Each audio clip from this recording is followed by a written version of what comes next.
So these are very, very different regions, and that's why we have to drill down to get more information on what's happening in an area, because just to say, to compare things, you need to know that you're comparing like kinds.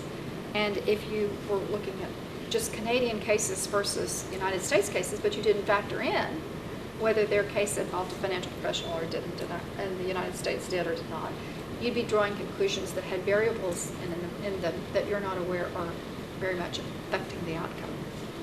But the financial professionals are, if you were going to see the kinds of cases where they're not getting involved, then I would guess the highest predictor is if there's not a mental health professional involved, then 74% of the cases that don't have a financial professional don't have a mental health professional. We're also seeing that the cases where financial professionals are brought on are much more likely if they if the party is older, makes more money, has a larger estate, those kinds of demographics.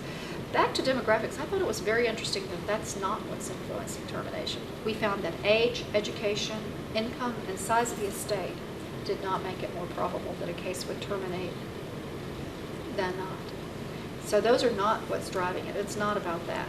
It's really more about these dynamics issues, the things that are challenging factors for that couple and across socioeconomic lines.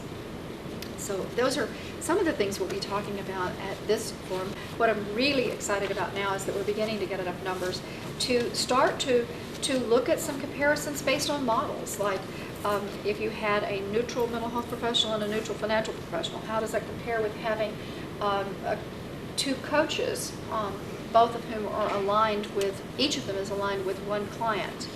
And then we're looking at a whole set of tabulations that have just been produced to write a report soon on what is the value added of the child specialist.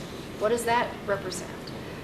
How do cases differ when there's a person there who is either working primarily with the children or with parents regarding the children, or who is aligned with the children, or who's called a child specialist? That's their role. What does that mean in terms of the change in the functions of the mental health professional, the change in perhaps in changes in terms of outcome and things like that? What we did determine is that outcome is not determined really by whether there was a mental health professional or not, or whether there was a financial professional or not, or what their licenses or certifications were.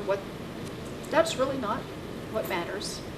And those are the kinds of pieces of information we're getting that I think will be very helpful to the public to know and to the professionals to know, so that we don't continue to just guess about, does this matter, or is this what's about?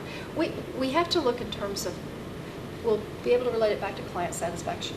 That's the real big question. Doesn't matter if it makes it less or more likely to terminate. Only 10% of the case is going to terminate anyway. So let's look at, are the client's satisfaction levels higher, depending on that. And that's going to require a lot more than the 84 clients we now have who've responded to the survey. And just almost everyone who comes online to do a survey completes the survey, and it doesn't take them but about 20 minutes to do the survey. They seem to be invested and want to. Very representative sample. I'm surprised that as many men and women answer the survey. That's good. But our data person tells us that that's what you should expect when you send it out, that 50-50 is what you would get, is about that. So we're getting good sampling. We just need more, because it'll be a long time before we get to 50 clients whose cases terminated, to be able to draw conclusions about, between them and the settled group, what were their differences in satisfaction level? What did that mean? And that's why we're really urging people to report their cases and to encourage their clients to go online and complete a survey afterwards, so we can have the database necessary to give feedback about the satisfaction levels. That's going to be good to know.